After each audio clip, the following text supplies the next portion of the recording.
You're tuned to The Drive on your 24/7 home of the Black and Gold. Steelers Nation Radio.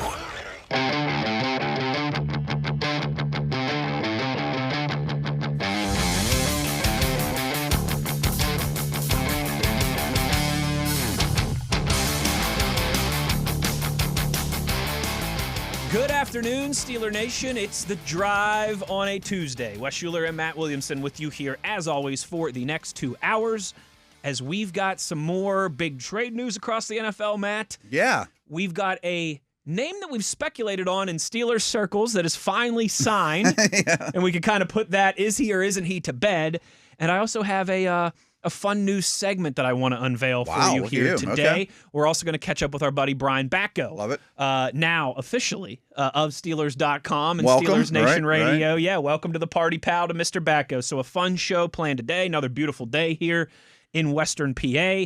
Let me run something by you, because we were joking about this on my other podcast I recorded earlier today, that all of a sudden, June 1st matters in quite a big way. Are we going to be, like how I do that schedule release show? I was just going to say, in the first day of free agency. Right. I mean, is NFL.com going to have a 8 o'clock June 1st day where they announce 4 trades, and we have a show at 8 o'clock? I mean, is there going to be in the future now on NFL does Network? It make money? Is there going to be? Is there going to be a live show at noon? A June 1st.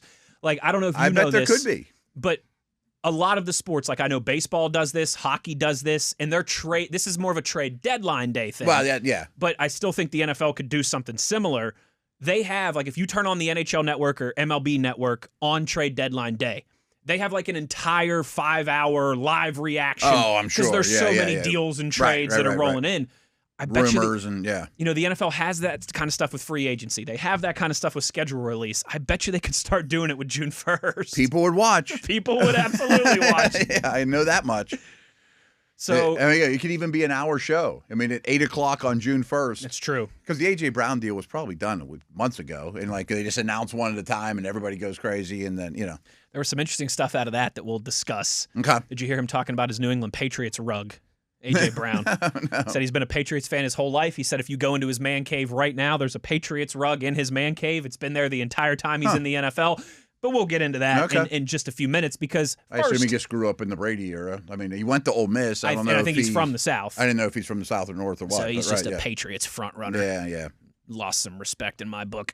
The Steelers, though, a name that we've speculated upon, and Matt and I have pointed out a couple times along this juncture. I know we did during the draft when we were going over some roster stuff that there were a lot of reports around Darnell Savage, but he had not officially signed with the Steelers. Remember, we asked Michael Birch, one of the Steelers' PR guys at the draft, is he on the roster or not? Some of these places like Our Lads have him on there. And it's been kicked around for a while, But the Steelers have it, and if you go to a lot of the cap websites, they had him on there, but the Steelers hadn't officially announced anything, and he is not on the roster as of this point.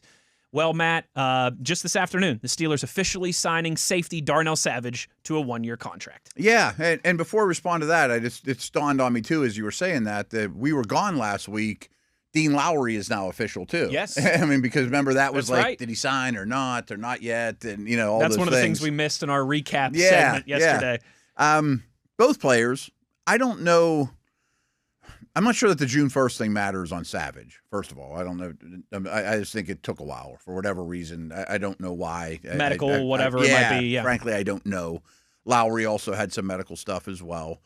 My hunch is, and I have not looked into Savage more since this was announced because it just happened basically. I don't know that either one's guaranteed a roster spot. Okay. I would think that you don't have so much money tied up in either that it's impossible. If they don't look the part or they're not 100% or the game's passed them by, that it'd be hard to get out of that situation. But I would bet both, this is my opinion, both have a very strong case to be on the roster. I thought there was a safety spot available, even though I do like the late round pick they picked up. But especially if they want to use Ramsey in the slot nickel role like they've been saying. Yeah, exactly.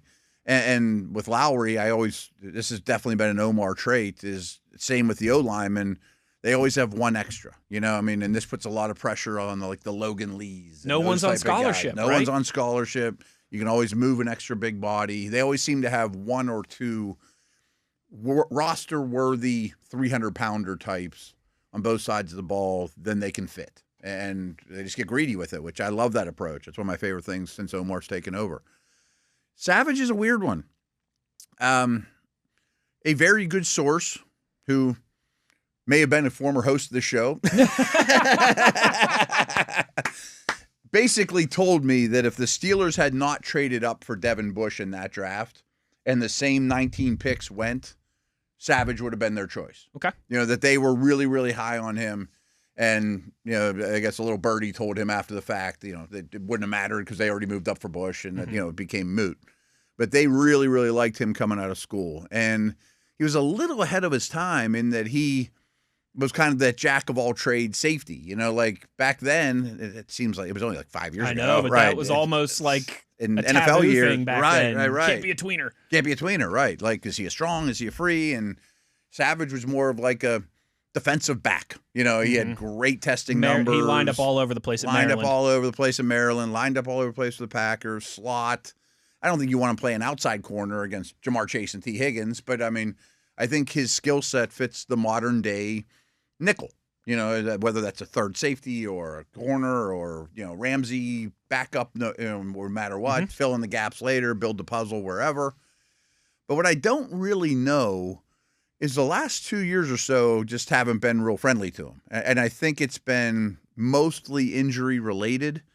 There was a stint there though where I thought he was a top 10 safety or top 10 non-corner, and so I think it's absolutely worth the risk. And I think they're going to line him up all over this place. Yeah. And all their moves, Coach McCarthy said this over and over again, as has the defensive staff, versatility.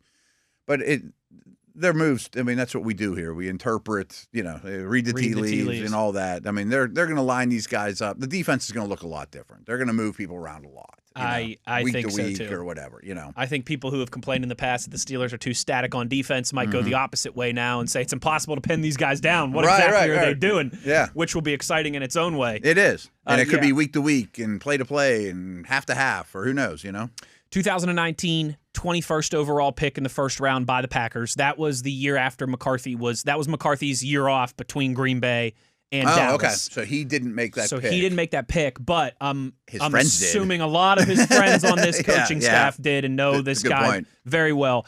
88 games in his 7-year stint in the NFL so far. First with Green Bay, then Jacksonville, then the Commanders and the Bills. The last 2 years he's been with three teams, yes, right? He went from the Jags, Commanders, and Bills, kind of hopping around after 5 years with the Packers. Okay. Spent 25 with the Commanders and the Bills. Was drafted, like I said, 21st overall in 2019, 10 career interceptions. Is a guy who, has a little bit of a knack for the football, 40 passes defensed, 11 TFLs, 3 forced fumbles. He's always a playmaker. And a sack, yes. Yeah. Yes. I don't know if he has double-digit interceptions at Maryland when he was in college. Did he? Yeah. Okay, that adds up too. My hunch is, just because first-round picks usually don't have to do this, I don't know what his special team background is at all. I don't watch special teams tape, but at this stage of his career, I would think that's important. Maybe he's incorporated that in his different stops since Green Bay. So I'm just throwing that part out there. I don't know if he's good at it or if he does any special teams experience. I at least see special teams tackles registered for him in 22 and 23. Okay, so he's at least done something. Yes. Yeah, okay. Yes. And I would imagine he's willing.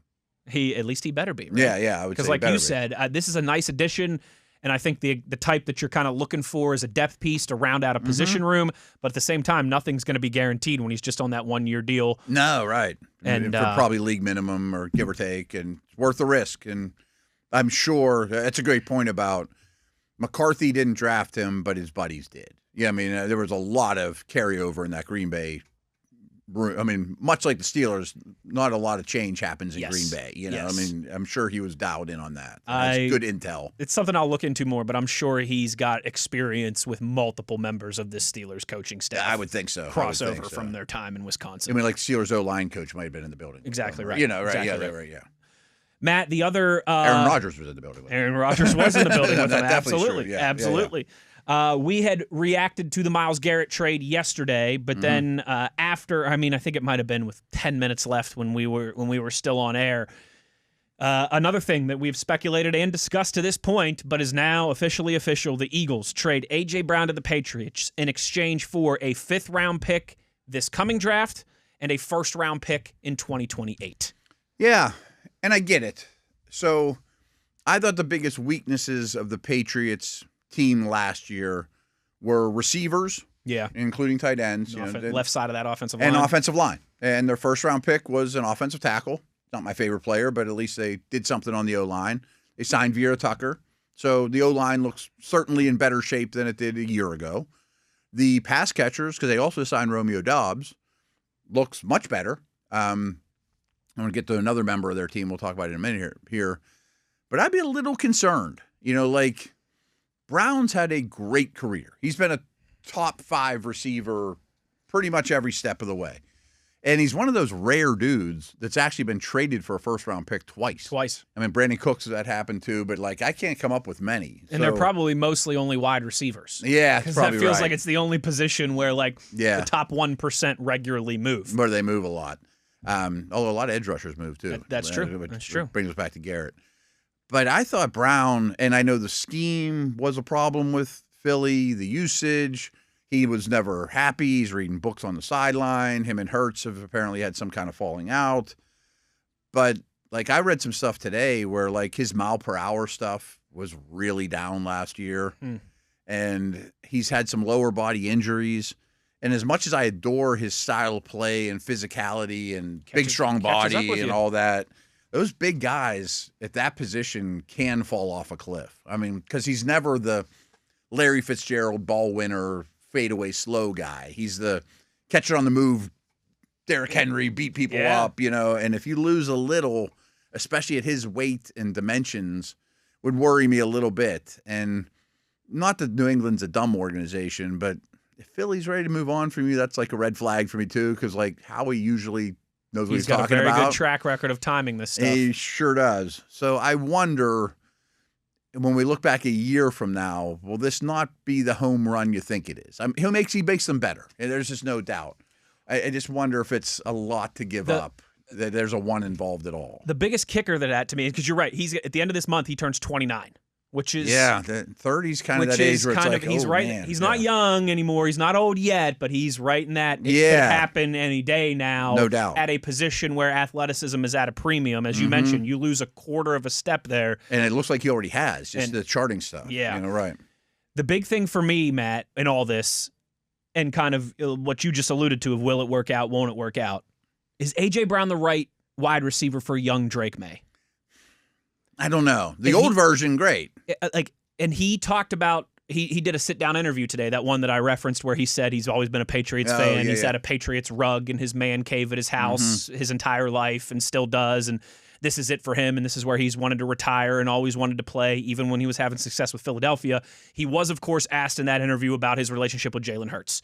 And he said, everyone thinks we had some big blow up. It's nothing like that. Just in life, sometimes people grow apart. That's not a direct quote, but I'm paraphrasing what he said. Yeah. And I think he's right. That is true. Sometimes in life, sure, that's cool. But this feels a little different. Jalen Hurts is his daughter's godfather. I think they were in each other's weddings. They were in each other's weddings. Yeah, they were tight dudes. They were clearly tight enough. I think it's an on-the-field thing as much as... I don't know if they dislike each other as humans. I don't know about you, but my two daughters, their godfathers are my best friend and one of my cousins. Yeah, right. Like you're tight dudes. Yeah, that's not just much of, we grew apart in our relationship. I think he wants the football, and Hurts doesn't get it to him the way that most quarterbacks should. And I think Drake May will, but what if there's 2 or 3 games that he doesn't, and all of a sudden it's back to a cantankerous nature? That's the biggest thing for me is he the right guy at the right time for Drake May? Because even if it's only for 2 years, it's probably worth it. But I think that's what you got to look at. It's probably a 2-year window. If him and Drake May end up oil and water. And it's happened with a lot of receivers, too. And by nature, there's some diva-ness to being a receiver. And there should be. I want my guy to be, I'm the best in the world. I want the ball. Give me the football I'm always time. open. Irvin was all those guys. But if he has truly lost a step, which I highly suspect he has, and he's expecting to get 10 targets a game, but he really only deserves 7, and then he starts to get a little upset.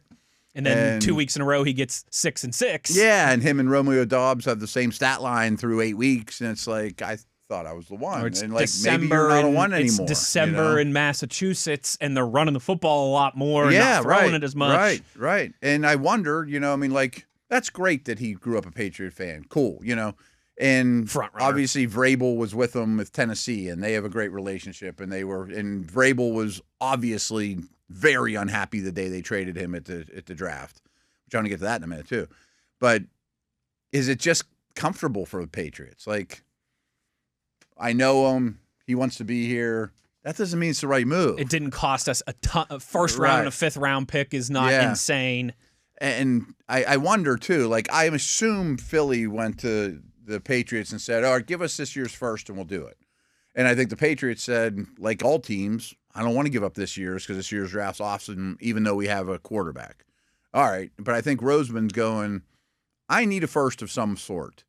And I think why is I think Hurts is either on borrowed time or walking on thin ice or in a hot seat or whatever metaphor you want to use of they could be in the quarterback market by the time that pick comes around. They absolutely could. Or after this year, and saying we got 2 future firsts, we'll do it, and we'll make a big move.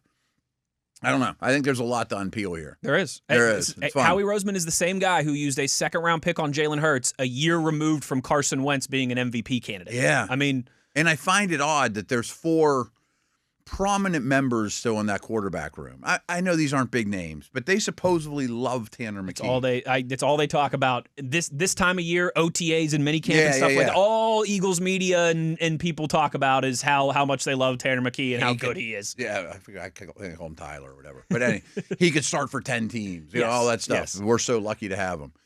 They've Andy Dalton for some reason, and they took Cole Payton, which might not mean a thing.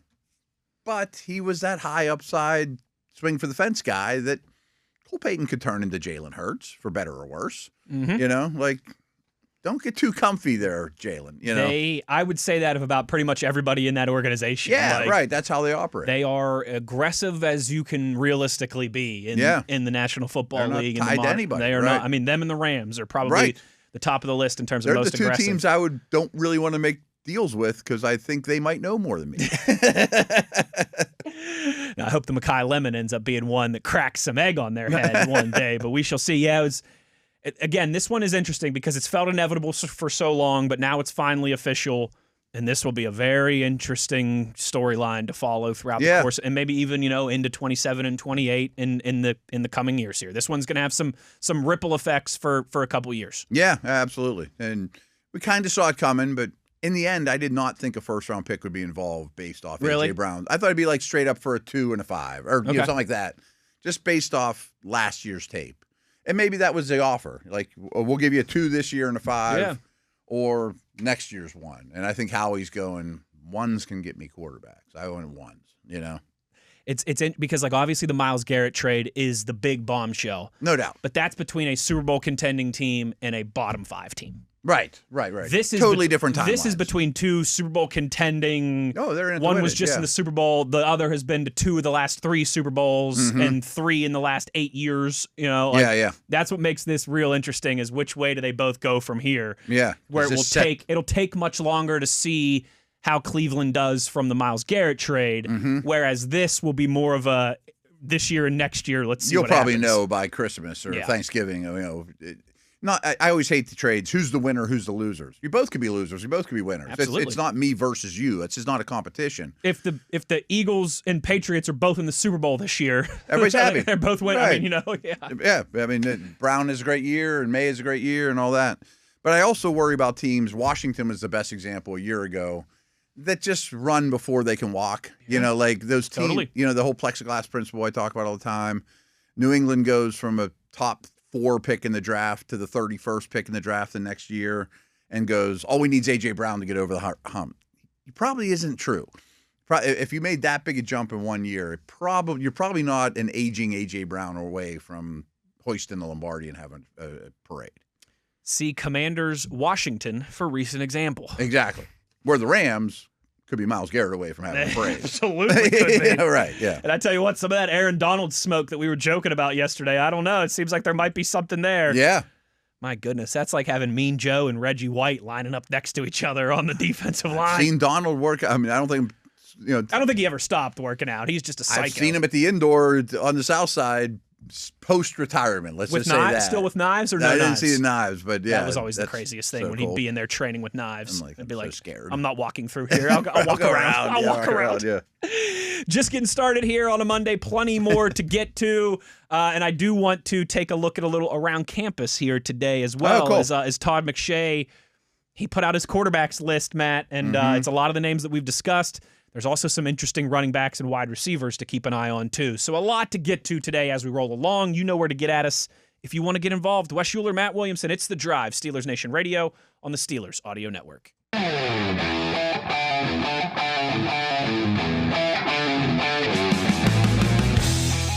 Rolling along here on The Drive on this Tuesday. And Matt, what do you say we go around campus for a few minutes Before we here? do, there was one thing I wanted to bring up from last segment that was on my mind. I was a little shocked, and I'm still thinking Butte could move. Okay. I think he's a pretty good receiver, and I would kick the tires if I was the Steelers. I mean, he's a down the field, could help your explosive rate a little bit. He's kind of got pushed to the side. I think you could get him at a reasonable level. The other thing I wanted to mention, too, they came out and said, oh, we're not trading him, which probably means they will. This doesn't affect the Steelers, but if I'm the Browns, I'm shopping Denzel Ward now, too. I mean, if you're moving Garrett, Ward's basically the exact same age, and he's like the only other guy that age you can get something for. Why not make that move? I think there's a really good chance Josh Sweat gets traded from the Cardinals to either the Bears or Packers or Bills or a team like that in the next 24 hours. I also think, you know how owners are. Like if I'm the owner of the Bills or one of these, or the Lions or the Bears or whatever, and I see Myles Garrett go and my millionaire buddy gets a new yacht, I want a new yacht. So you call the Raiders and be like, is Max Crosby still available? Like, I could still see a lot of dominoes still happening. I mean, it's just action like, okay, all of a sudden the play tectonics changed a little bit. And it seems like that now is more real in the NFL than it's ever been in our lifetime before. Yeah, that's where I was going to bring with two notes here, too. Like, if you look at the 15 best edge rushers in the league, way more than half of them have been traded.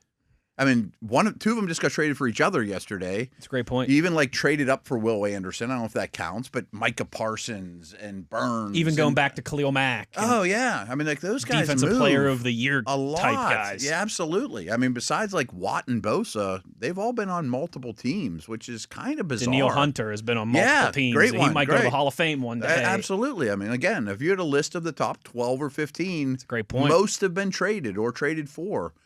I think that's really interesting. And then back to Howie real quick. I just want to throw this out. How odd is it to the Eagles trade a first-round pick on draft day for A.J. Brown? The Titans foolishly, in hindsight, used that on Treylon Burks. It was total washout. He's in the league, but barely. At the time it made sense, but it just hasn't worked. So I'm just looking from an Eagles perspective. I gave up a first for A.J. Brown 3 years ago. Went to 2 Super Bowls and won one. And I flip him for a first. I bought a new Lamborghini and had the best time with it, won a Super Bowl with it, and flipped it for exactly what I paid for. That's good business, man. That's pretty good business. That never happens in this league. 3 or 4 years later or whatever, that's nuts. That is wild. That's an astute observation by you. Yeah, that's a nice return on investment. I got a lot of passing yards and stinking Eagles. Yeah, a ring, and I got a first-round pick back. Won a lot of football games. Again, that's going to be something I have a feeling we're going to continue to discuss throughout this 26-27 season. And the probably league's really fun right now. I mean, people are active. It is awesome. Mm-hmm. The NFL for so long was like the most conservative, by the book, build patiently league of any of the major 4 sports leagues in this country. Far. Trade deadline was boring. And now it's almost gone. It's almost done a complete 180. 180. So have I ever told you my theory on this? The Madden generation. Yeah, I think it's more like there's more GMs your age than my age probably at this point. I didn't grow up playing Madden. I didn't grow up with the internet.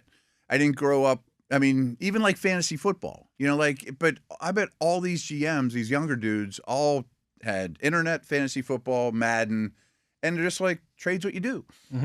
Like 2 generations ago, you didn't make trades. They probably grew up with their favorite NBA team or MLB team or NHL team making a bunch of trades at the deadline every year. And they're like, why isn't the NFL team doing this? Why are we doing this? Right. Yeah. And I think part of it too, Matt, these guys more so than ever now, coming from the current landscape that college football has been for the last 5-6 years of the portal, the players are more normalized, moving around from year to year, no doubt, on a year-to-year basis than they've ever been before. It's Moneyball. Almost sit down these and tell guys this dude he got traded. He can handle it. He's a professional. These guys have money and all that. Like we go through this around campus lists. More than 50% of these guys end up playing for 2+ programs. Oh yeah, especially the quarterbacks, of course. Yeah, and I don't mean to delay that, but I mean it's in, like when I was a kid, I used to question why aren't there more trades? Like I was so into the league. And the answers I'd always get are, well, this sport's different than the other. It takes them a while to learn the playbook. And okay, that's fine. That's different than trading for a right fielder, stick him in right field and hitting him fourth. I mean, you could do that overnight and he could still swing the bat no matter what stadium he's in. But I don't think teams are that worried about it now. I'm going to trade for him at deadline. I'll coach him up and, we've got all these resources now. Yeah. I mean, I might have to tell him what route to run once in a while or what protection or whatever, but I'll just tell him. I'll just tell him. Right. My quarterback will just let him know. There's not that many systems out there. Okay, he comes from West Coast for West Coast or whatever, Matt, it's been a couple weeks since we've done an around campus check-in, and I found this. So McShay basically put out his favorites list for the upcoming draft. Offense, right? At the offensive positions. I think defense comes out later this week or next week. I think he said in 2 weeks. Oh, okay. But what grabbed my eye, of course, is the quarterbacks.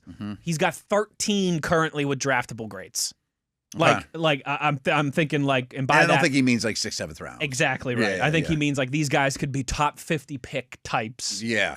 Because I don't know. I forget like how many tackles he has on there, but if there's 10 of them with quote draftable grades, we know there's going to be way more than 10 selected. Wide receivers are better. He has 9 tackles, basically. And we know that there'll be 25 selected. But those 9 will be taken on the first 2 days. They're probably first 2 day type guys. Yeah. So super early projections. 13 quarterbacks, and they're all names that we've met. He does them in alphabetical order, not in terms of his grade or his favorites. They're all names that we've mentioned. They're all names that are on the around campus list. C.J. Carr of Notre Dame, Trinidad Chambliss, Ole Miss, Josh Hoover, Indiana, Nico, I am leaving, as Dale would call him, from UCLA. We haven't brought up Hoover a lot. He's the one, that, like I said, I think I told you, when I've watched him at TCU, he hasn't blown me away. Okay. But it's kind of the same as Sorsby. I've admitted this to you. There, right? When I watch college football, I don't watch it through the guise of how does this dude translate to Sundays. Yeah. I just watch college football. Yeah. And he never blew me away at TCU, but I could obviously see him. Honestly, Fernando Mendoza never blew anybody away at Cal. No, he didn't. But as soon as there were traits, and he got in a better environment. And people that I trusted were like, this guy. In the whole Aller and Arch and Klubnik and Nuss, people were like, you better put Fernando Mendoza in that group too. And then we all saw what happened. So I'll take the wait and see approach with Josh Hoover, but I certainly don't think it's asinine or anything like that. Sam Levitt at LSU, Jaden Miava, USC, of course, Arch at Texas, John Mateer, one that you and I are intrigued by, Oklahoma. Yeah. Darian Mensah from the U. Drew Mestamaker, who's very intriguing at Oklahoma State, the former walk-on at North Texas following his head coach there to Stillwater. Dante Moore, of course, from Oregon. Julian Sayin from Ohio State. And another one of our favorites, Lenore Sellers from South Carolina. Yeah. What really caught my eye, though, Matt, is he says, the big question is how does this QB class compare to last year's? And McShay says, the benchmarks for quarterback classes, so far in NFL history are 1983 and 2024. Agreed. Those are the benchmark classes. That's Marino, Kelly, Elway. Yep. That's Nix, Penix, Caleb. Yeah. May, right? May, Jaden Daniels. Yeah. Loaded. He says if September through January goes well, we'll be talking about this 2027 class in the same breath as 83 and 24. I know Todd firmly believes that, as do others. You and I have talked to some sources who have told us the same. Oh, yeah. Is there a generational prospect in this group? Manning, Moore, Sellers, and possibly Sorsby are the four that stick out at this moment. They're all four very different players, but possess elite NFL caliber quarterback tools. All four, though, still need to take another step forward in 2026. Okay. I tell you what, though, I like even if he's saying Manning more Sellers right now, I feel like we leave Sorsby to the side until there's some. I don't think he's going to be in that draft. I think he's going to end up being in the supplemental draft here in a couple weeks, and then that'll obviously be a fun story for us to follow when that all goes down. But if he thinks there's side note on Sorsby, I was listening to a podcast today. I thought made a really good point. Even though the Browns' quarterback room is a total disaster, they have so many picks. Go get Sorsby right now and just make him the starter and throw all those other guys away. And if he hits, who cares? If go get him right now and make him the starter by Halloween. Yeah, you know what I mean? You're right. I mean, if he hits, you're done. If he doesn't, who cares? You got a million other ones. The Jets, I might think the same way. The Cardinals, I might think the same way. They actually have so many picks that it wouldn't hurt them to lose a third-round pick. You wouldn't even know it's worth gone. The squeeze. Yeah. But if he thinks Manning, Moore, and Sellers generational, say another one of those guys steps into that category. Right. I mean, that to me is exciting. He said the one that he's most excited to study and watch is Drew Mestemaker, the Oklahoma State 0-star recruit, walked on at North Texas, killed it there for 2 years, followed his head coach to Stillwater. He's replacing Mike Gundy after Mike Gundy was the Oklahoma State head coach for like the last he was right there with Kirk Ferentz as like the longest tenured. Yeah. Kirk Ferentz, the Iowa head coach. Is he I'm a man, I'm 40? He is I'm a man, I'm 40. And think about that. I mean, that was 20 years ago. Yeah, it was easily 20 years ago. He's 60 now. He's a man, he's 60. He's a man, he's 60. Right. And he says his way too early best guess at QB1 in this class is Arch Manning, but I'm not completely sold yet. Him and Dante Moore feel like the two most likely candidates, but there's a lot that can and will change over the next 7 months. But if I had to make a pick for QB1 today, my best guess is Arch Manning. So I'll use Sellers as an example. There are some things that won't change. He's going to be big, strong, and fast with a power arm a year from now, even if he has a horrendous season and goes backwards as a quarterback. So there's more traits with this group, because I know there's so many people listening going, I heard this last year. Drew Aller was going to be the first pick in the draft, and Klubnik and blah, blah, blah. But I will say these guys have way more traits than last year's class. Size, speed, just stuff that's not going to go away. Like Klubnik and Nuss, to me, never looked like top 5 picks. When we studied them like 1 year ago, I'm like, oh, they're okay, but they're kind of little. And, what do they do that blows me away? They don't look like Michael Vick. Right.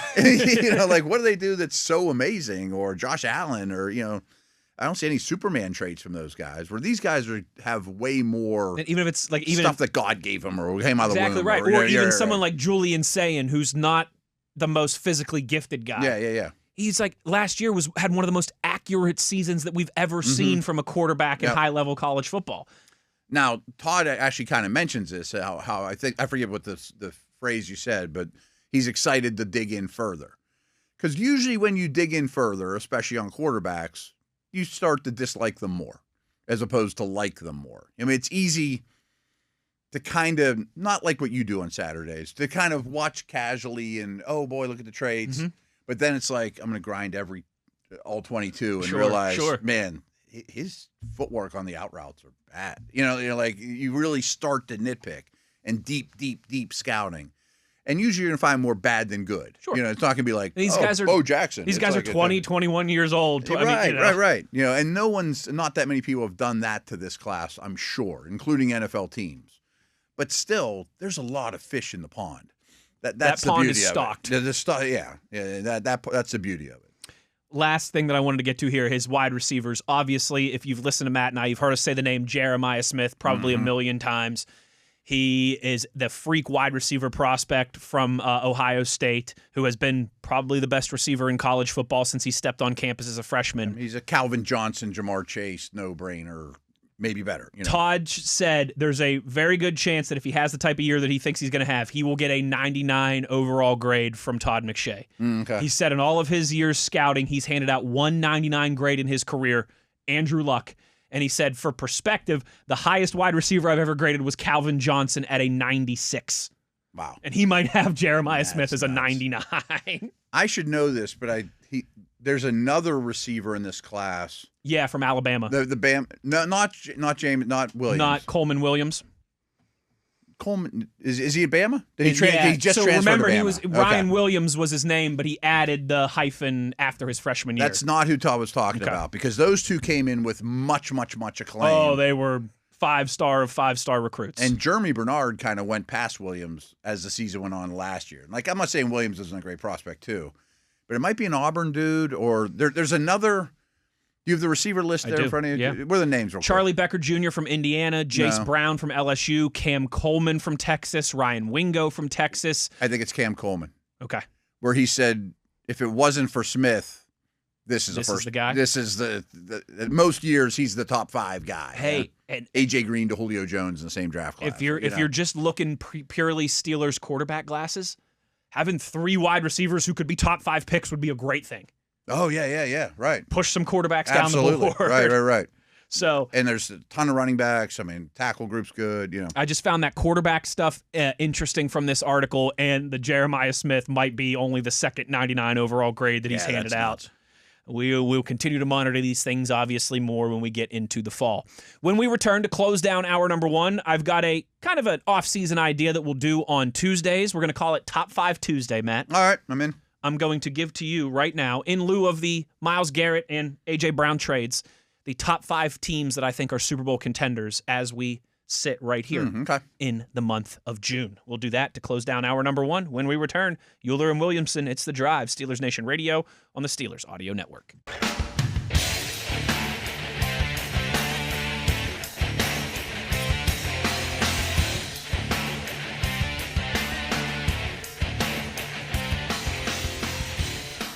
Final segment here of the first hour. Our buddy Brian Batko going to join us in about 10 minutes from the south side with all the moving and shaking from Minicamp.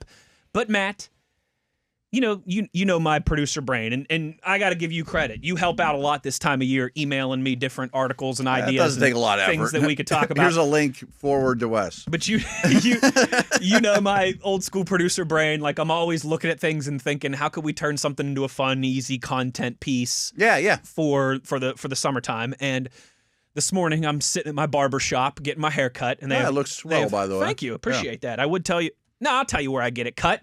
Ace of Fades in Mars, baby. All right.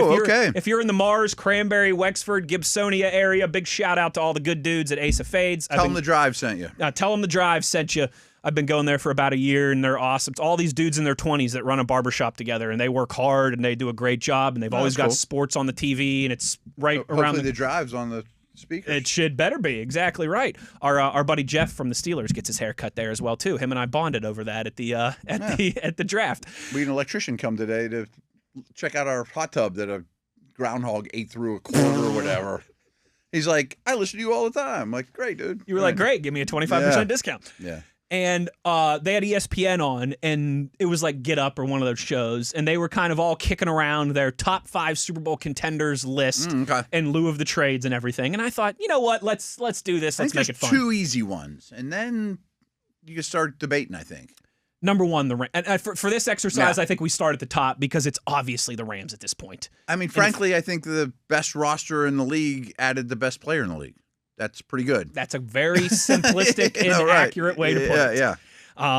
And they also added Trent McDuffie this offseason, which can be easy to forget about right now. Yeah. Like, so I know everyone hates when I gloat about Myles Garrett.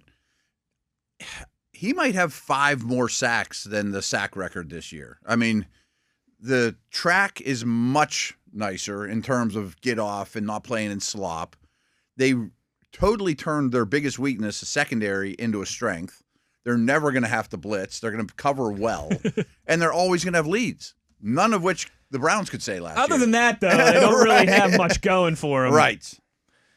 Rams, number 1. Matt, if you look at it, like, they are significantly Super Bowl favorites over anybody else. Do you know if it changed in the last 24 hours? It had to go up a little bit. They were about plus 700, plus 650.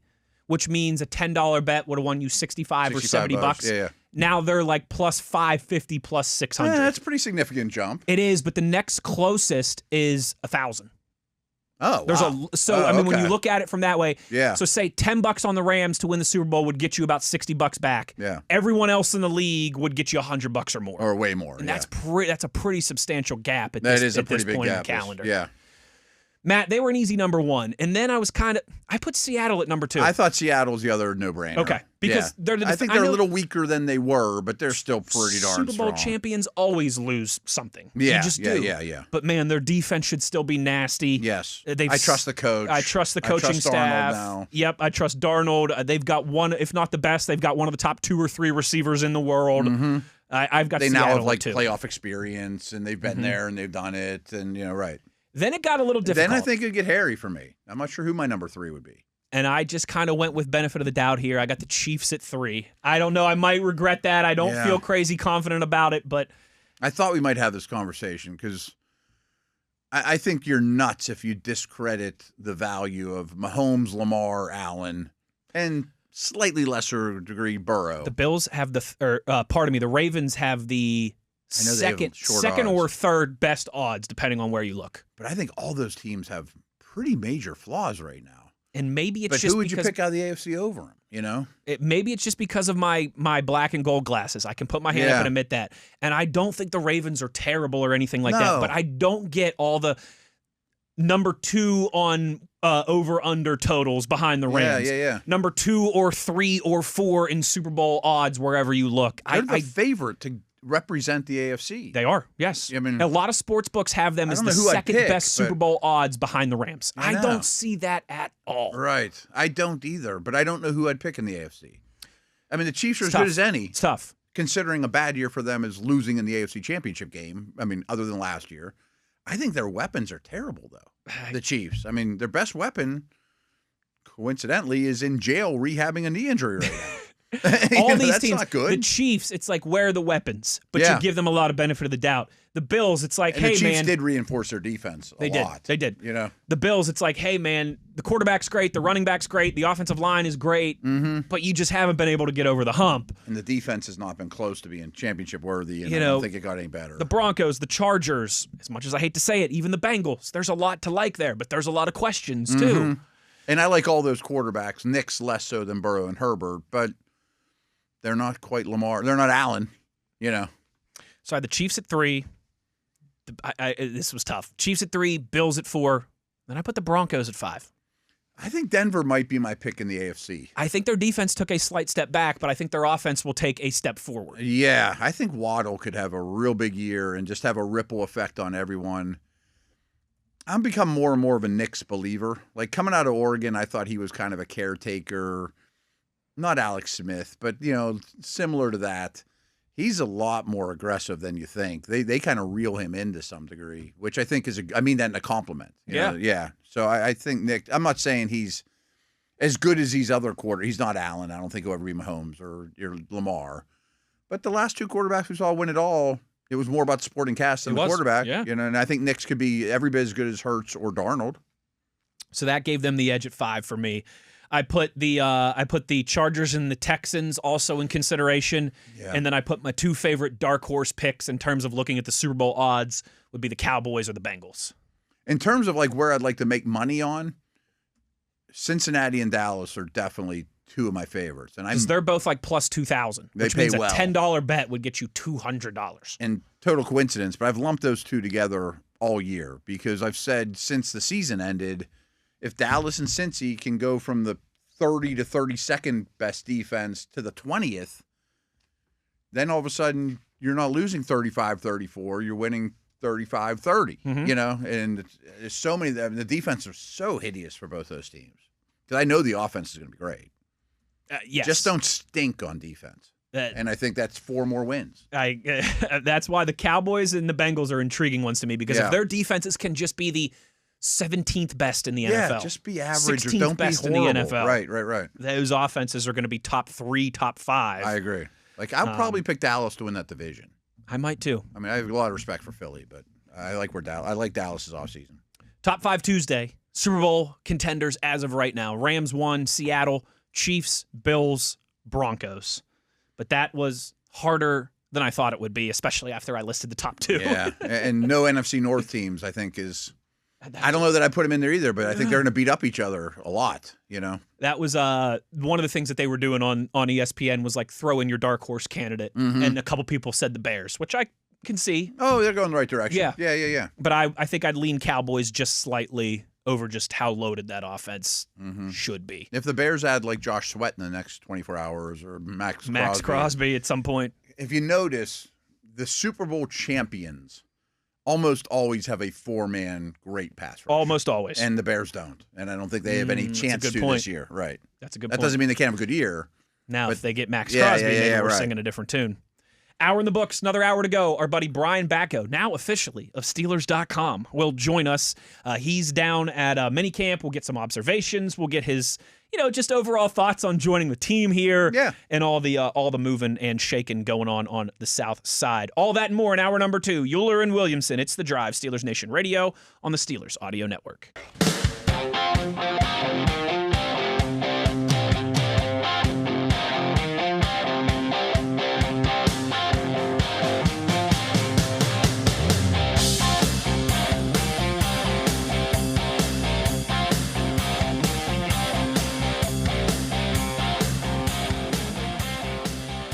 Good evening, Steeler Nation. How we doing? Well, that's good. Us too. It is hour number 2 of The Drive here on this Tuesday. And to the phone lines we go to a name that, if you're not familiar with, you better get familiar with because he's officially part of this operation. Brian Batko, formerly, he's joined us a lot of times in the past covering the Steelers for the Post-Gazette.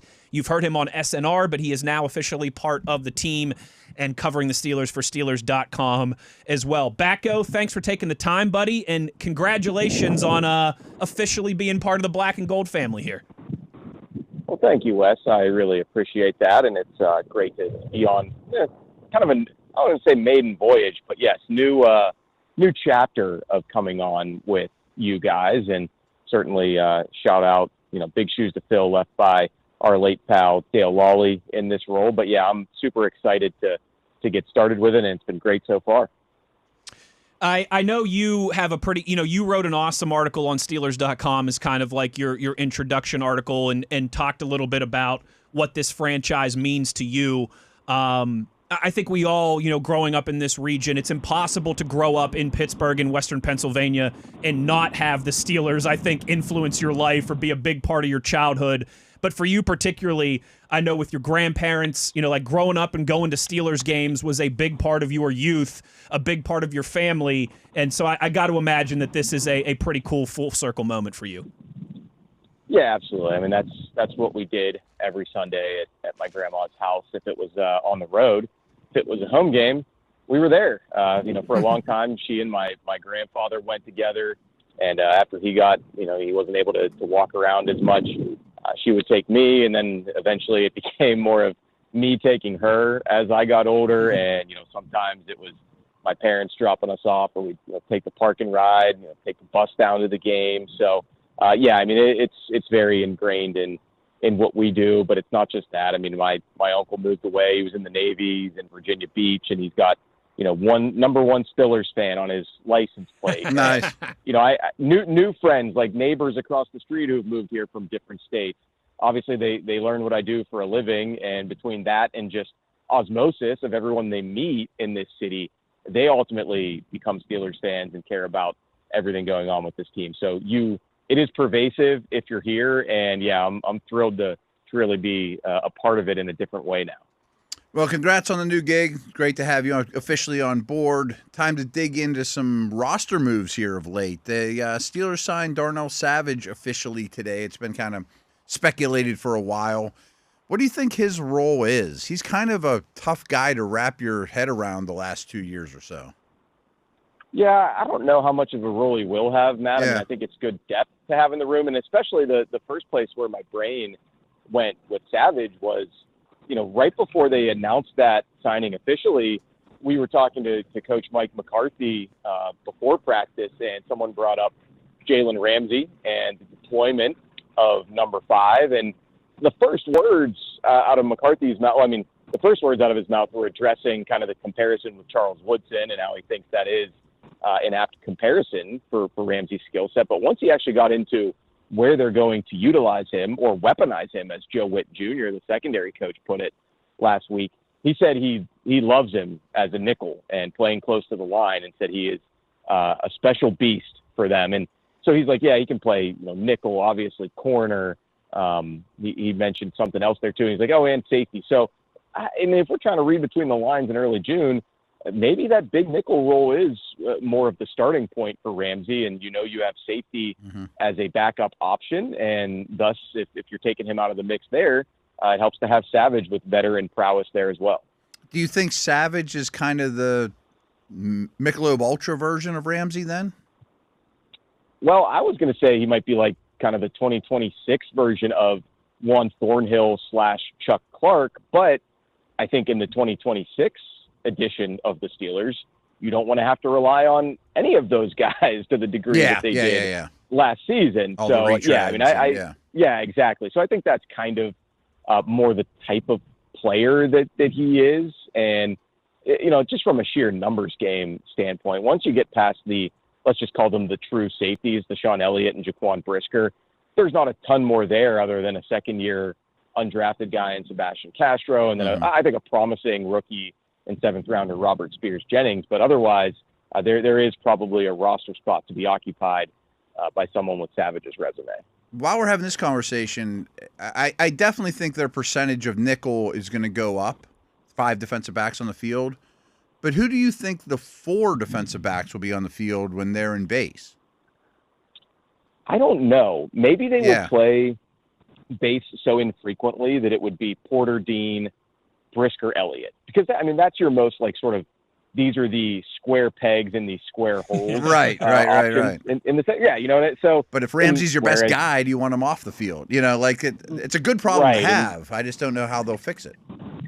Well, that's why, to your point, maybe you don't see them play much base at all. And it's kind of, hey, when Ramsey's in there, go ahead. You can think of him as a nickel or as a slot corner, or you can just think of him as another linebacker, essentially. What's the new buzzword that people are using, that apex defender in Apex the NFL predator. too?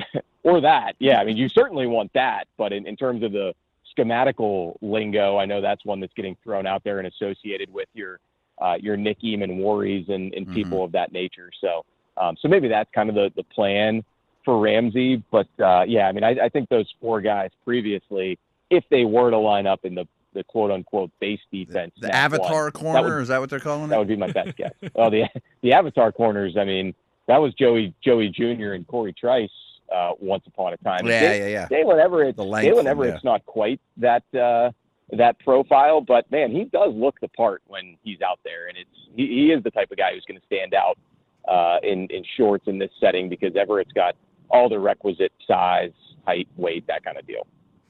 The Avatar Corners sounds like a James Cameron film that I would want to see down at the IMAX at the Science Center. It is Brian Batko of Steelers.com. Is he the line coach? Oh no, that's James Camp.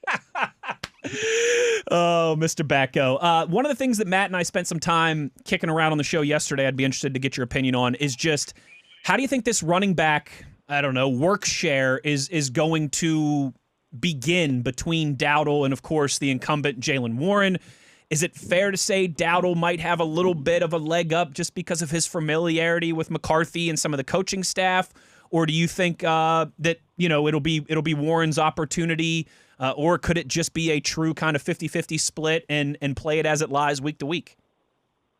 I think any of those are possible. How about just Warren first down, Dowdle second down, Warren third down, and we'll keep going, we'll keep spinning it, and then it's 4th and 1, Dowdle back in there. No, I don't. I think this staff, and one of the early trends that I'm seeing with everything we hear from McCarthy on down is you better know every position and everywhere to line up within your position. Like the days of being strictly an X or a Z or a corner or a safety are kind of over with. Now, I think that's within reason. Like Joey Porter Jr. and Jamel Dean, they're outside corners. That's who they are. But I think in some of those other spots, such as running back, is Jaylen Warren the third down back, or are both of those guys capable of being in there? Is Jaylen Warren the pass catching back a la Kenny Gainwell last year, or can Rico Dowdle also line up out wide and handle some of those duties?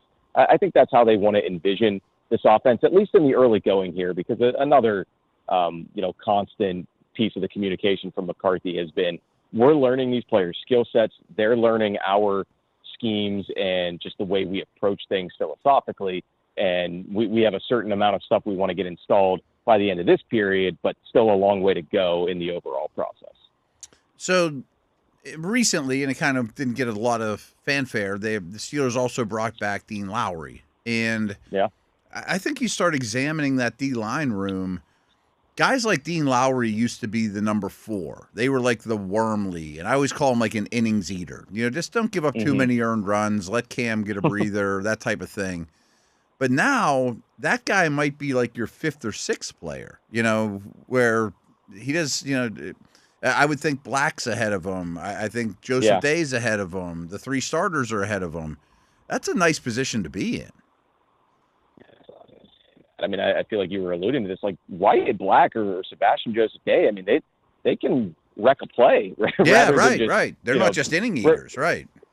Exactly. They can strike some people out, you hope, when they're in there. So, I mean, that's how I view it too. And I think from the front office perspective as well. I mean, just look at what happened to this defensive line last year in training camp. The attrition that hit that group. Like, I mean, you kind of need to backfill and maybe feel like you have even more than you need, because that is a grueling spot. And I mean, you're certainly going to want to airmail Cam Hayward to the season if you can. It'll be kind of a lot of bucket hat days for him, I would imagine. It's Derek Harmon and Y.A. Black and Keanu Benton, still young guys, but they're going to be key cogs.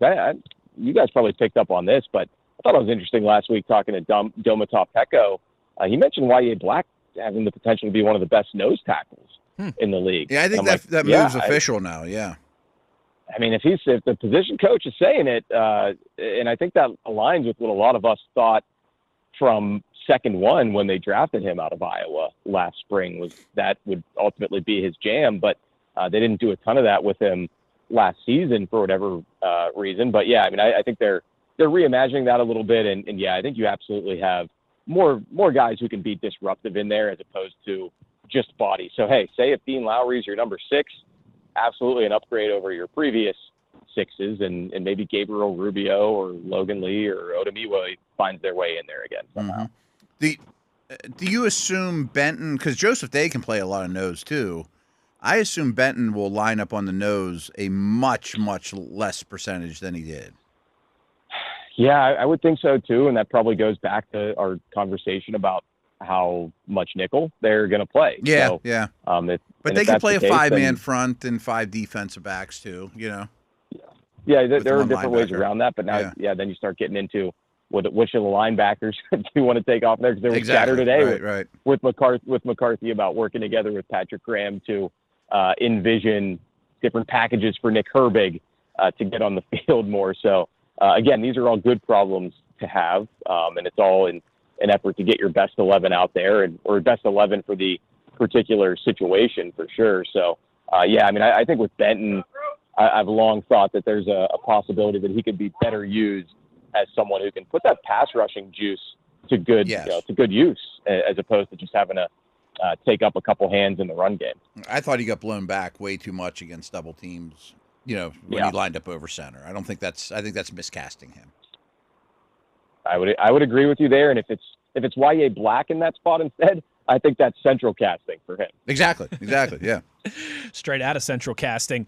Batko, speaking of something straight out of central casting, maybe in Hollywood and Southern California, bit of a blockbuster trade yesterday between the Browns and the Rams, with Myles Garrett, of course, heading to the West Coast and to Los Angeles. I know you are down at the facility for minicamp stuff today. Any scuttlebutt down there amongst the Steelers about the reigning defensive player of the year no longer being in the AFC North?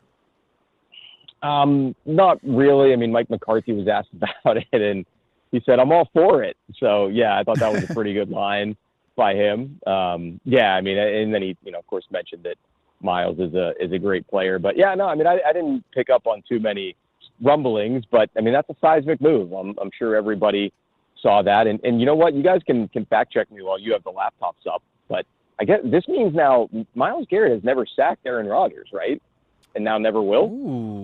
Good question. I'd lean towards you being correct on that. That doesn't mean he never will. They could meet in the Super Bowl.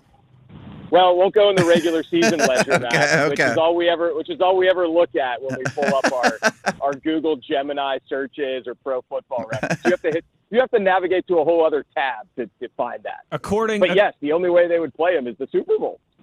According to Google AI, Myles Garrett has never sacked Aaron Rodgers in his NFL career. How about it? Well, I hope he does. Didn't play each other. They probably didn't play each other a lot, right? By virtue of AFC, NFC, and then Aaron missed the whole season when he was on this side of the NFL. And then I think I looked it up going into that Week 17 game last year. That doesn't, we don't need to rehash that very much. But I believe I looked it up as a point of contention on that game, and he never had. So yes, barring a meeting in LA, which that would be the Rams' home stadium. So, But hey, at that point, if you see Myles Garrett again, if Aaron Rodgers ever plays against him again, that'll mean things went awesome for the Steelers this season.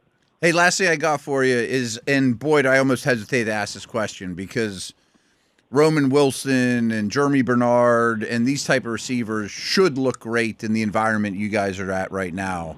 But I've heard a lot of good buzz about both. I think both are taking well to it. And it goes back to what I mentioned before of, it seems like the new staff is asking a lot of these guys in terms of knowing the X, the Z, the F, as Mike McCarthy, I guess, calls his slot position in his offense. So, excuse me. Whoa! Don't let that pollen get you on the south side. And there's a train going by me on the south side. So you got all sorts of ambiance here. But no, I mean, I think both are trying to learn everything they can about it. And McCarthy was very positive about Roman Wilson's development and, basically the maturity of him reaching out to him as soon as he heard he got the job and kind of asking what does he need to do to improve. So I mean, that's going to be a camp competition to watch, no doubt. I think it's going to be like the Tomlin years too, where the new guy is going to have to sort of knock the incumbent guy down a peg to ultimately move up the depth chart. But that's what all those practices out there in Latrobe are for, and all those preseason games when you get a chance to make plays under the lights. We're looking forward to it, Batko. It'll be here sooner than we all know. It's right around the corner. It'll be the end of July, and we'll all be out at St. Vincent together, and we'll be happy to have you as officially part of the team this go-round out in Latrobe. Brian Batko, make sure you're listening to him on the Steelers Standard with Ed Troop here on SNR, and, of course, checking out all his coverage on Steelers.com. Congratulations again, buddy, on the new gig, and thanks for the time here on this Tuesday. Thanks, guys. I'm looking forward to camp, but I'm not looking forward to it too much. Exactly right. No, we could take a little breather. Exactly right. That's very well said. Thanks, buddy. All right. See you guys. He's absolutely right. I'm looking forward to it, but not just yet. Let's take our time getting there. He had a little different feel about him. He's glowing. Now he's a Steeler employee and had a little better vibe about him. Yeah.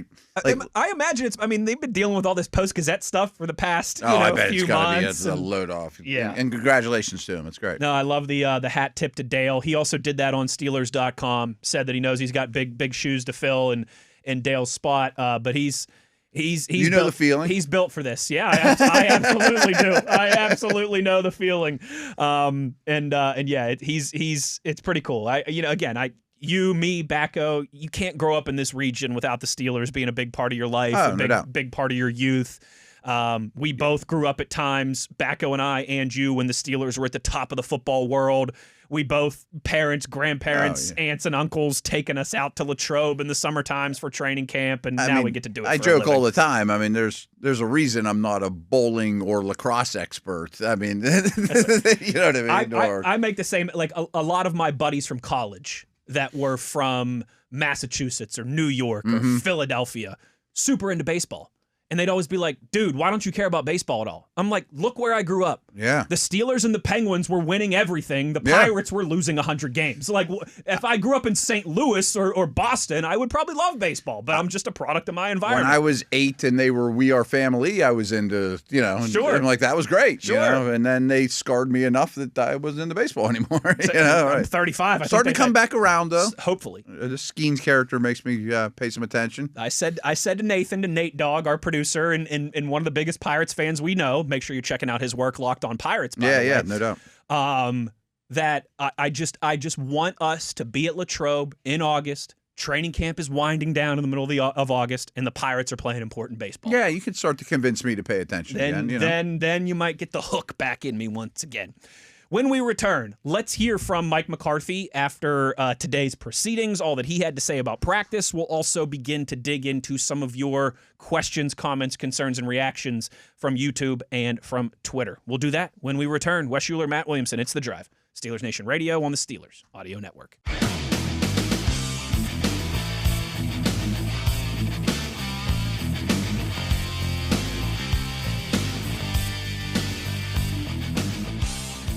Big week down on the south side. It's mandatory minicamp with a capital M on mandatory. Mm-hmm. A few of the guys that either hadn't been at OTAs or had been at some OTAs practices, but not every single one. Now all kind of hands on deck in that regard. Herbig, Joey Porter Jr., all those guys there. Patrick Queen, I think, missed some of the OTAs too. He's there. We don't have anyone missing mandatory minicamp, though, I right? haven't seen any reports of anyone knock yet. on wood, and usually that's like a contract thing. Or, exactly. Right. Because I think Herbig and JPJ are there not fully participating because they're in the middle of their contract negotiations. Okay. You don't want to pick up a knock or an injury or anything.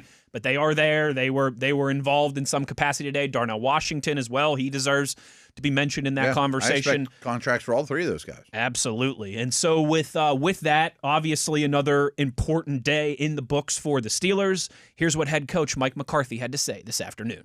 Good afternoon or good morning. This is our official minicamp. And frankly, what we're trying to accomplish this week is to complete our install. I know I've talked a lot about getting everything in before the 12th. This will give us that opportunity this week. We're also operating on a in-season schedule, which I think is important because it is our first year here, to give the men a chance to, feel what a Thursday in-season schedule will be like. So, doing a lot of little things like that. But it's been great. We got excellent participation, which we've had all year, and we're looking forward to a great day of work. So, with that, I'll take your questions. Mike, is there anyone you don't expect to be here? I'm really happy with the participation. I didn't even take attendance today, so it's been great. Coach, in terms of the quarterbacks, how do you kind of work through the young guys and Aaron and just getting the reps that you need to see what they have?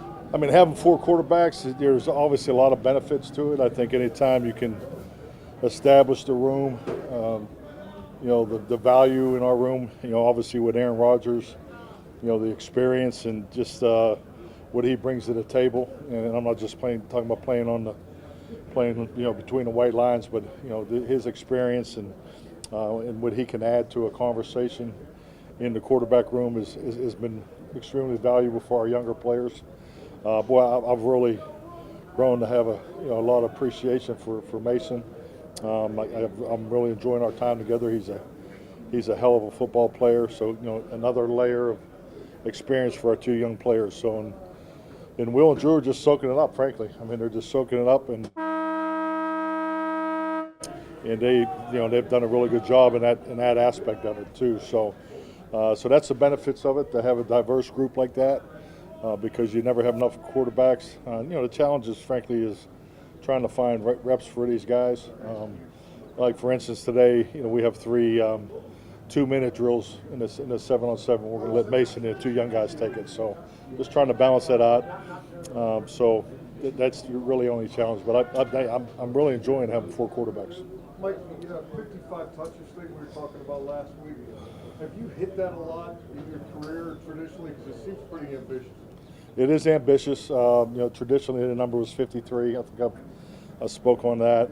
But I think just the way the league has gone with the rules and things like that, and just the way things have opened up, I think 55 it's an attainable goal, but it's definitely a higher goal. But it's more about the mindset of how you train.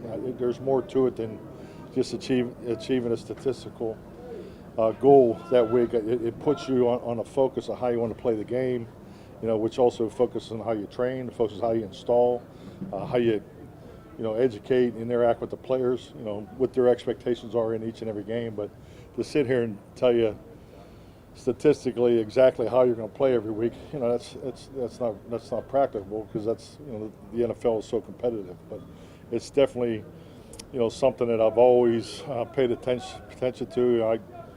I got into the league in 1993 as a quality control coach, and I've always have had game analysis as part of my thought process. Mike, what you have to use this week, and upcoming weeks before camp with Patrick Graham to find out different ways that maybe haven't been used yet, or just more ways to use Nick Irving? Well, we have been doing that. I mean, as far as just the challenge, I think if you watch the early team period, the pressure drill has been outstanding. Just to the conversations, the protectional adjustments, changing some of the verbiage and things, just taking advantage of things that are, terminology-wise that were used here in the past versus what we initially installed.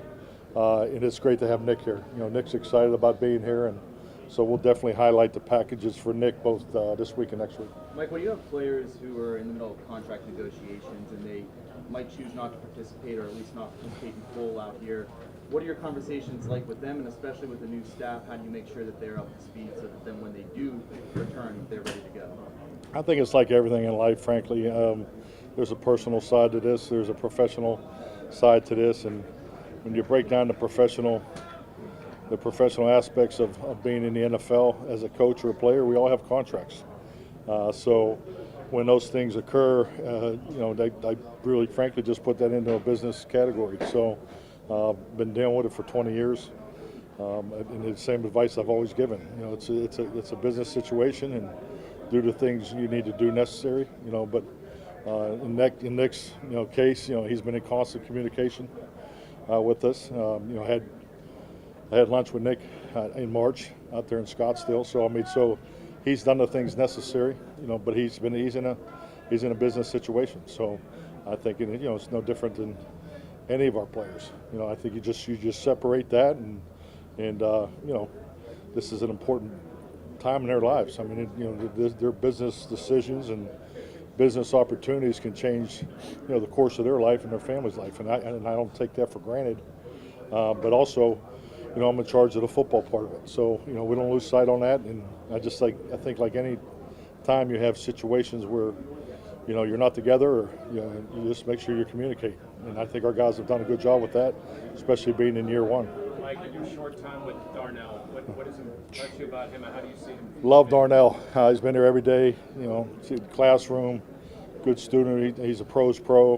I've been very, very impressed with him. So, he's done everything we've asked. I just think, I know I keep saying this. In year one, as you get to know your players, there's certain schemes you may tilt one way or the other, variations of schemes, and and definitely we've been doing that with our tight ends, and he's a big part of that reason. Mike, last week you parted ways with Darius Swinton. Is there any additional light you can shed on that, and do you anticipate replacing that role with an outside hire?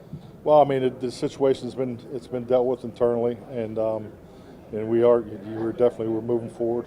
As far as the hiring process, it's going on, and I'm taking the steps necessary. But yes, we will be hiring a coach here in the future.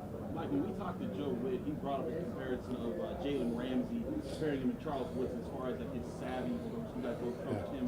What have you seen just from your early impressions of Jalen that reminds you of Charles Woodson as far as his football brain and IQ? I think like a lot of things times in this league, as far as my experience, is when you get to see a player live, and I obviously Charles Woodson was a Hall of Fame player for us up there in Green Bay, and I knew that from being in the division prior to that when I coached at the Chiefs. So I knew what he was all about, competing against him. But when Charles came to Green Bay, when we moved him inside and he played the nickel, I thought his game went to a whole different level. So his ability to be so impactful because we moved him closer to the ball. And fast forward, my time in Dallas, seeing Jalen from afar, appreciating his game, particularly as a corner, but practicing against the Rams and then competing against the Rams, I was so impressed with him as a nickel, and it was the same kind of felt very similar to the impact that I watched Charles make on those teams, and I thought Jalen has that same ability. And he's a piece. He's a special piece to our defense. I mean, he can play nickel, he can play corner, obviously. He can play dime, and also can play safety. So I'm really looking forward to working with him. But yeah, I think I can see exactly why Joe says that. That's an excellent comparison. Guys, two more quick ones. Mike, I know this is your first year in this division. coaching, but could you imagine an AFC North without Myles Garrett in it? I'm all for it. I mean, it's Myles Garrett's a phenomenal player. I had a chance to compete against him 2 years ago. So, but when you see these types of situations, it happens, and he obviously will have a great opportunity out there in LA. But these trades and transactions, I'm never surprised too. But what a great player. Mike, it Last appears one. that NFL referees are here.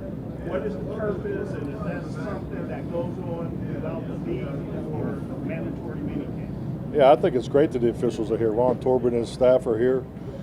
We introduced the guys to our players in a team meeting this morning. So I think, and I've always felt this way, and I think it was the last 5 or 6 years I think they've done a great job of coming to multiple, having multiple crews to your training camp. So I think anytime you can communicate, increase your communication, particularly with individuals that are part of the competition on the field, that's a positive thing. So I think it's great that they're here.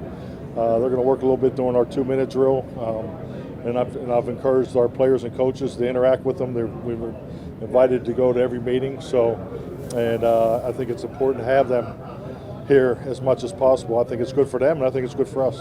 And it's good for us, Matt, as we've said before, that the NFL Referees Association and the league came to an agreement on that contract stuff.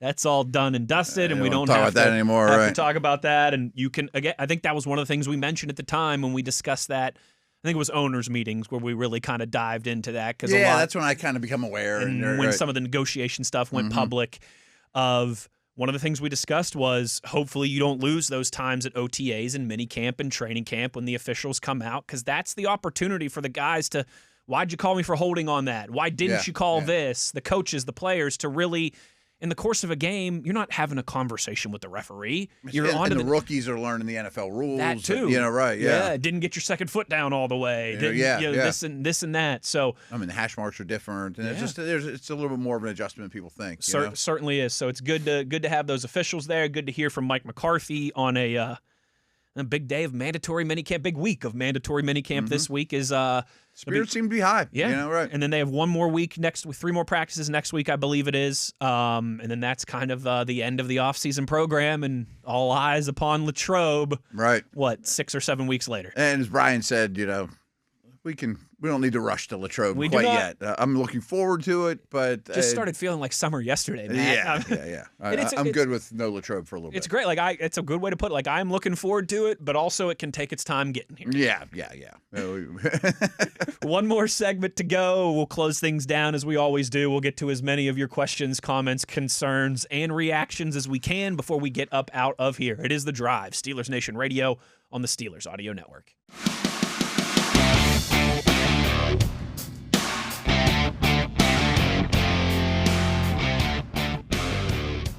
Final segment here of The Drive on this Tuesday, but a fun show today. Let's close it down with the participation portion of the program. The time is yours. Sudesh says, greetings and salutations, my dudes. Is there a set date for when you guys can start to report what you see? Also, you got to watch Tulsa King and Mayor of Kingstown on Paramount Plus. I've watched every episode of both, and I like them quite a bit. I've heard good things. Yeah, they're typical Taylor Sheridan. He knows how to sell it, and they're good. I've told you this before. I'm in a weird phase now where, like, between just work and having 2 young kids, and like my free time is less than stretched just thin. Having a 3 and a 4-year-old. But those are shows that are definitely on my list to get Our to boy here. TV was an extra in Mayor of Kingstown. He sure a was. lot of that's filmed here. He sure was. Yep. There's some TV lore for you from the past. Yeah, Everybody they're both out worth there. your time. Set date when we can start reporting what you see. Yeah, it's July 28th when we report to Latrobe. Yeah. Yes, which again we're excited for, but it can take its time getting here. And folks, we don't hide this. This year we're not. Yes, that at too. OTAs. We're not at minicamp. So I mean, a lot of it's secondhand information. I was down there one day and watched 15 minutes of it or whatever, but I'm not studying it like I had other years, which is fine by me because there's not a ton going on. Listen, we It's not like I hated going down there. No, It's of not like course. anything, but we've talked about it before. You can't talk about what's going on in front of you, which is always weird. Right. You have to fight. One year, someone like blew out a knee, like from me to you almost, and Dale and I couldn't say anything about it. Couldn't say anything about it. You know, right. If someone makes a great one-handed catch, or an awesome throw, something like that. And as we've alluded to, too, Pitt does all their off-season stuff at the same time.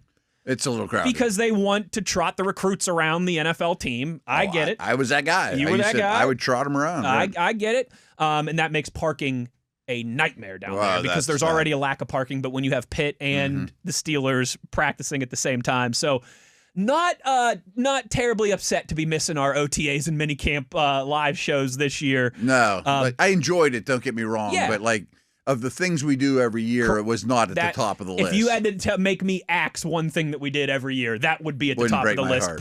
pretty easily. The one thing that was cool, don't get me wrong, is we would almost get a player every practice would sit down with us for at one. the end of practice. Yeah, actually just tweeted some pictures from 7 years You ago did. with Dale and I, and then Wolf and I. And I sent you one. It was you and I talking to James Conner 7 years ago. Yeah.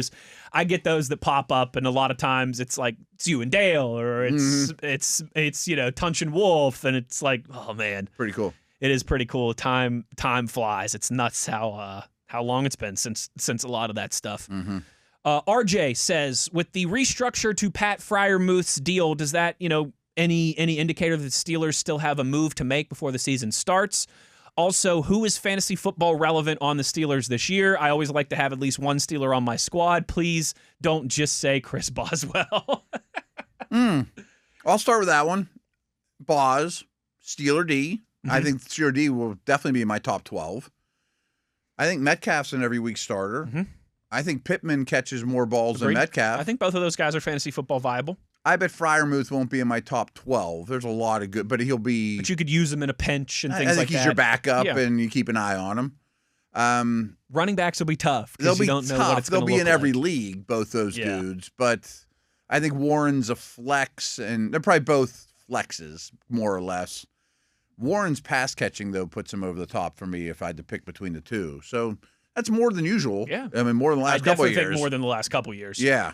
Steelers still have a move to make before the season starts. I don't know. Maybe the Darnell Savage signing was it. But maybe I don't know if the Freiermuth stuff opened up a ton. What I didn't dig into is, did they do that to fit Rodgers under the cap and the picks? Did they expect Rodgers to be a little cheaper for Dean Lowry and Savage? Yeah, there has been a handful of moves. I mean, every draft pick is signed. Lowry signed. Savage signed. That probably all adds up to Freiermuth money, give or take.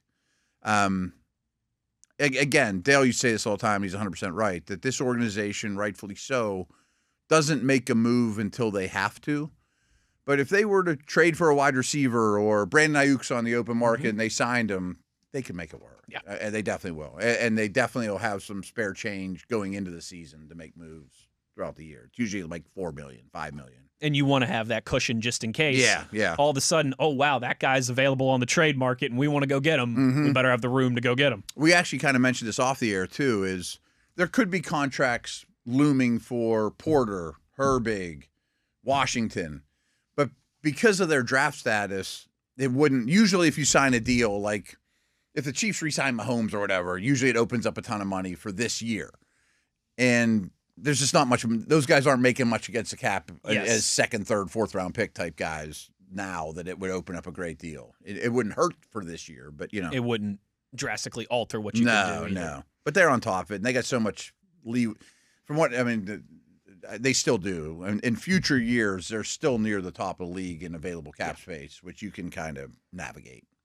Matt says, Matt and Wes, Coach McCarthy's recent comments have got me pondering on his offensive philosophy with the shift to big nickel and linebackers that favor an east-west skill set. Do you see a world where we have a fullback renaissance in the run game? Seems like the right situations a lead blocker could be very effective in. I guess the answer is yes. It's a good observation. Renaissance is maybe that's a little too much. A little strong word. We also know football is cyclical, right? Yeah. Offenses get lighter, defenses get lighter. Offenses get heavier, defenses get heavier. So some of that will just organically happen. I think some of it is to be determined, but I think might have been last week. We played a clip from Coach McCarthy, and someone asked him about a fullback, and he basically said, I grew up learning the two-back system, and I still see the world through that lens to some degree, and they did draft a fullback / tight end. So if it goes from no snaps of fullback to 10, I'm not sure I'd call it a renaissance, but I think that's something you'll see more of. What I'm interested in, and I don't know the answer, and we won't know the answer, is McCarthy's been so strong with 11 personnel. I think their second tight end is stronger than their third wide receiver. Yes. Especially right this second. Right this second, yeah. And if you're also going to throw a fullback in once in a while and play 21 or 22 personnel, first numbers being the running backs, well, that's going to make your wide receiver number. They only let you put 11 out there, you know? So I have to think the percentage of 11 goes down from McCarthy's previous stops. Okay. It's not like he was at 90%, but he was near the top of the league and preferred it. You know what I mean? And not a drastic change, but a noticeable one when we get 5% here. Start to get a few games into the season and you gather the sample size. Yeah. Jeff says, welcome back, Wes. Hope you had a great vacation. I did. Thank you, Jeff. He says, how do you guys see the right side of the offensive line shaking out? How many guys are truly in the mix for starting guard and tackle? In my opinion, this could be the most important thing for the offense. I think right guard is – I think the depth chart will open camp as Anderson, Hoffman, Dunker. Mm-hmm. And deep down, I think you want Dunker to come in and look great and go above those two. Absolutely. But he's going to have to earn it. Because I think both those guys are – if they won the job, I'd be like, it's not really a weak link. I can live with that right guard. I think right tackle is going to be also very similar, where it's going to – I'm not even going to include Jones because I don't know if Jones is going to cross-train at left, right. I don't know when he's going to see the field. But he's kind of the wild card, stands off to the side type guy. I think Cook will open camp as a starting right tackle with Ianchor as the number 2. And you hope that he's so unbelievable and he looks like a first-round pick that he's too good to keep off the field. That's a pretty nice situation. Especially if Jones is healthy too and in the mix, because he might be your starting right tackle. Yeah, exactly right. Exactly right. It's champagne. Could be champagne problems. That's much better than most O-lines will start out training camp. And as we've mentioned a few times, you could get into a situation where all those guys look good in camp and preseason. Mm-hmm. Somebody else goes down across the league, and all of a sudden someone's offering you a third-round pick for one of those depth pieces. Possible, yeah. Joe says, hey, guys, I got a dad question for you. At what age can you throw out all the kids' baby stuff without ramifications? 6 months. So Tough it up. I do this thing, right? My daughters, I have no idea. My daughters bring home like a couple days a week from daycare. They'll bring home like artwork, you know? That's a conversation. And we do oh, honey, this is great, and we'll put it up in the kitchen. Yeah. And then a couple days later when they go to bed, you throw it away and hope they don't notice and don't say anything. I mean, I know parents that have like put it in like Rubbermaids and saved it all. We sure didn't, and I don't miss it one bit. I don't need every bit of that. I've saved like a couple things, like a nice Father's Day thing that they made me, but for the most part, I'm selective. Yeah. I'm whatever the opposite of a pack rat is, of a hoarder. That's what I am. I need to be better with that. I would rather throw it away and regret it than have boxes and boxes full of stuff that I don't need. I don't miss having a giant Rubbermaid full of finger paintings of 3-year-olds. Oh, gosh. Last one for today, piggybacking off of the Around Campus segment we had earlier. Matt says, if somehow next year's quarterback class, say, has 3 or 4 really solid dudes coming in and they all get drafted before the Steelers can nab one, would easily happen. Would you still take a shot on a quarterback you're not as high on, or would you take a proper first-round graded player at another position? I lean towards not taking the... Same. That screams towards reach. Same. I would lean towards trying to sweeten the pot to move up a little bit in the draft. Yeah. But if you can't, I think I would take a proper first-round player. Maybe you take a second-round quarterback or something like that again. But it's tough. People would hate to hear this, but, I mean, I might take next year's version of Willis or Kyler Murray or Aaron Rodgers or, you know, and live to fight another day. You know, I mean, it's a great plan to add that guy, but we'll have to see that it's feasible, you know? And I have no idea where Uhler or Howard will be in their development by then That too. either. You know, right. Hopefully, you might be convinced to say, all right, Drew, you're 2027, ready to be, 2027 right, is yours. Yeah. And if that happens, that means that we've seen some good things, and that wouldn't be a bad place to be high in. on them, and yeah. Good show for this Tuesday. Covered a lot of different ground today. I always like those type of shows where we bounce around for some different topic to topic. Big thanks to Brian Batko for joining us earlier. A big shout out to Nate Dogg, Nathan on the ones and twos, Mr. TV, Tyler V on the video side of production.